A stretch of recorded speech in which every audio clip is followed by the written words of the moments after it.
Hello, everyone. Everybody hanging in there? Ready for a story this week? A new story. I hope you like this one. It's really fun, as all the stories are. Do you like cats? I love cats and I love libraries. I love books. So that's the best story for those who like cats and books and libraries. The name of the story is Pete the Cat Checks Out the Library by James Dean. That's the name of the author and illustrator. Pete's mom is taking him to the library for the first time. The librarian gives Pete his very own library card. Cool, says Pete. The librarian smiles. Time for the tour. The librarian takes Pete through the library. There is a big desk where people wait to check out the books.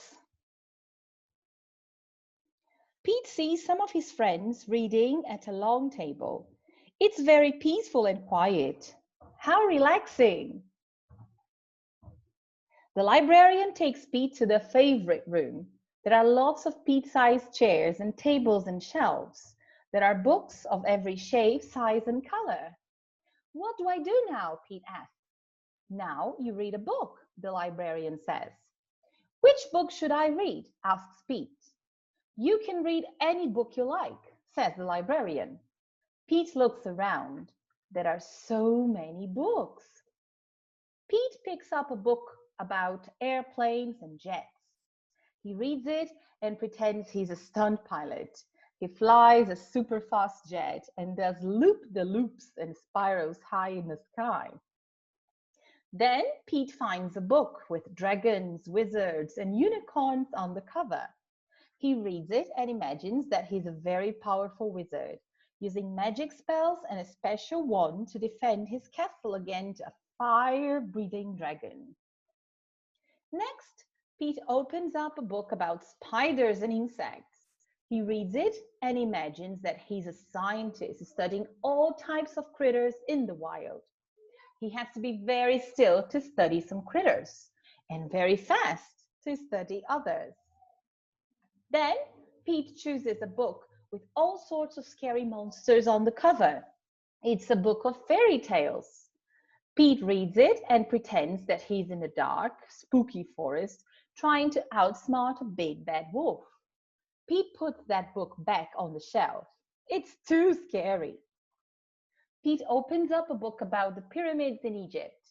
He reads it and pretends that he's an explorer riding a camel across the desert and climbing to the top of a giant pyramid.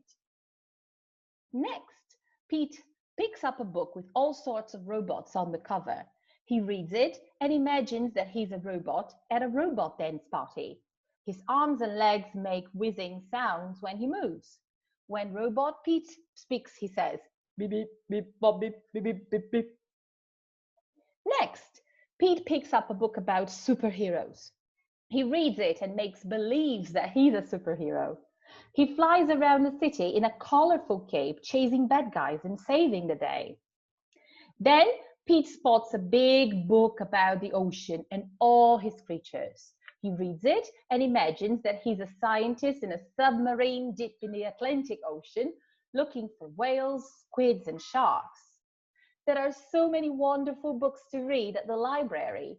Pete can be whatever he imagines with a book. Reading is super groovy. And that's the end of the story. There is no homework for you guys. It's the end of the semester. But if you want, you can draw your favorite part or your favorite type of book. And you can always check the stories on our YouTube channel. You can listen to it in Spotify and Facebook or Instagram. Bye-bye, everyone.